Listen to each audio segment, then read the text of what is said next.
deep down, there is only one faith that all human beings have, and that is that deep trust in life. Every human being has this built-in trust in life, so to say, because otherwise we couldn't survive for one moment. Even our body expresses that trust in life by always taking another breath. We can't even stop it. We can't stop breathing. And that already is an expression of trust that there's air to breathe. That's the first thing we do when we are born. The last thing is that we give out our breath and let go. So this breathing is already an expression of trust in life. And humans can survive for a long time without food and for a shorter time without drinking, but if we lose faith in life, if we lose meaning in life, we die right away. We can't survive.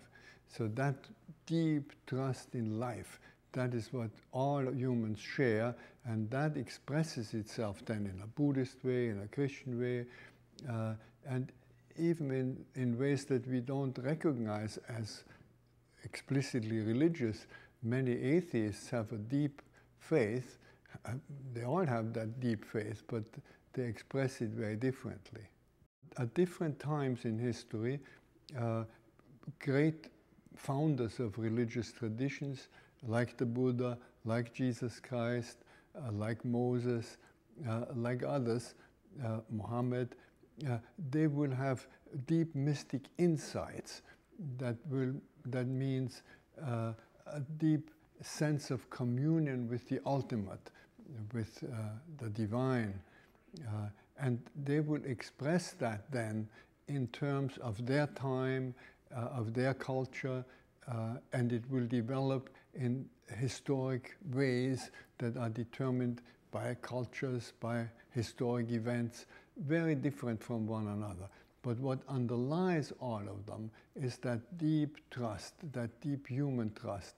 And so our task today, especially today, because religious strife is so strong, religious wars are rampant, today it is necessary to go so deep into our own faith, whatever that might be, and reach that point where we are all connected.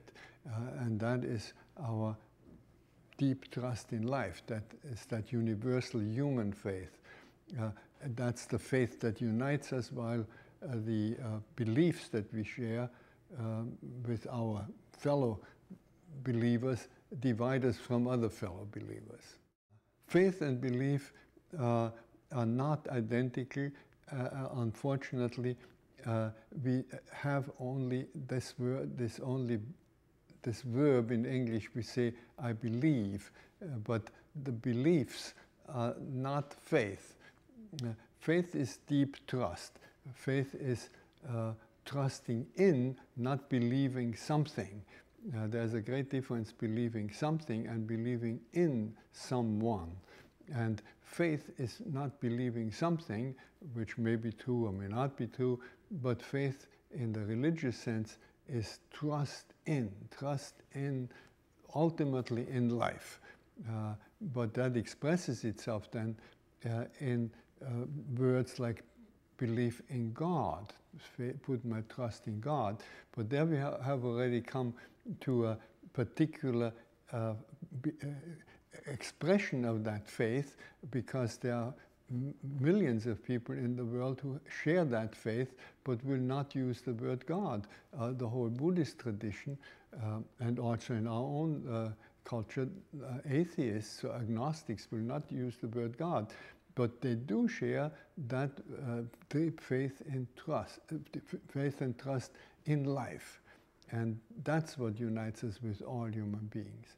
So God is really a direction rather than something. God is not something.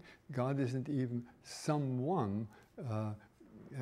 It's not a person like you and I are persons, because that you and I are persons limits us.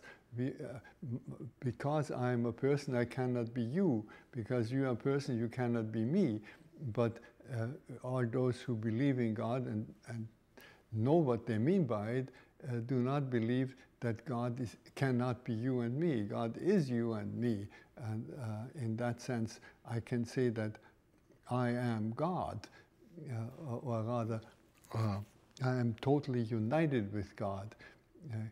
God transcends my own being infinitely, but I still can say that the self of myself is God, or as the Bible says, God is closer to me than my own breath. It's the breath within my breath, as the mystic says. It seems to me that this is one of the most important statements in theology in the 20th century. Thomas Merton, the great Cistercian monk, saying, God isn't somebody else. Don't look outside for God. If you go deep and deeper into yourself, you will find that you can never reach bottom. It's fathomless. And that infinite depth of your own being is the divine depth within yourself. Thomas Merton says the spiritual journey is not a path on which you put one foot in front of the other.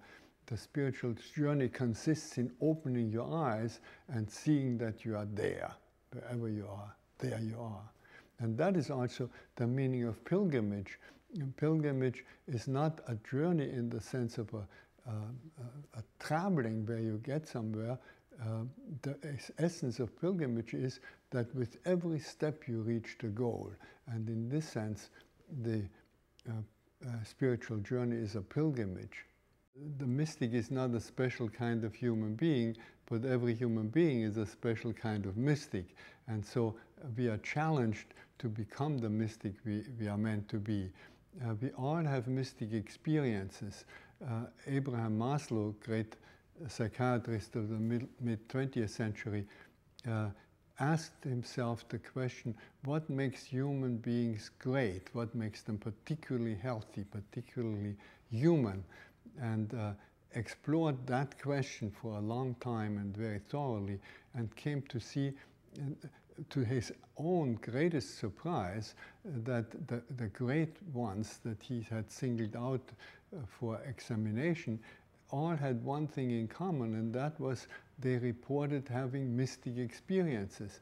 Even such people as Margaret Mead, who was one of his teachers whom he admired greatly, and other people whom you would not offhand call mystics.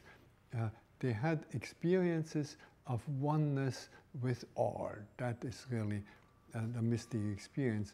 Since I was first introduced to interreligious dialogue, and that was in its very beginnings here in the West in the 60s, since then we have made enormous progress. At that time, the very idea that a Christian was fraternizing with Buddhists was already very suspect and not at all acceptable, really, to the majority. Now, we all take it for granted that dialogue between, most people take it for granted that dialogue between the religious traditions is a good thing, is a necessary thing to overcome the misunderstandings and even hostilities that exist. Dialogue between Christians and Muslims would be an extremely important thing right now for the world situation. Between Jews and Muslims, extremely important. Of course, the differences are mostly political and mostly a power struggle, but they are at least disguised in religious garbs, and so we have to overcome that. So I see the future going in this direction, that more and more people will realize how important interreligious dialogue is, and then for those of us who are actually engaged in this interreligious dialogue, to speak about very specific aspects of our particular tradition.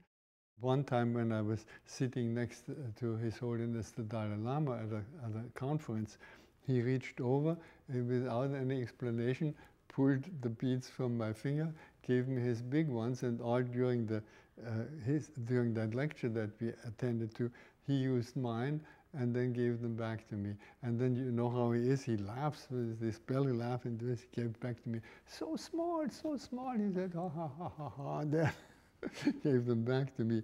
So this was a very beautiful interreligious gesture without any words. It's just, yes, we are doing very different things on one level and the same thing on another. I find the traditional prayers, like the Lord's Prayer, inexhaustibly helpful and inexhaustibly thought-provoking. And I pray the Lord's Prayer many times a day, and just to pray, your will be done on earth as it is in heaven. Your will be done on earth as it is in heaven. Then I look at our earth, what it looks like, what a mess we have made of it in so many respects. And I pray for the insight. Yes, I would like to make your will done on earth as it is in heaven, but I need insight. I need God's help to enlighten us. How do we realize God's will? Peace, love, joy, respect for one another. How do we realize this in the midst of this world? Just one little sentence from the Lord's Prayer can be inexhaustible. Every day I can pray again, your will be done on earth as it is in heaven, but please show us how.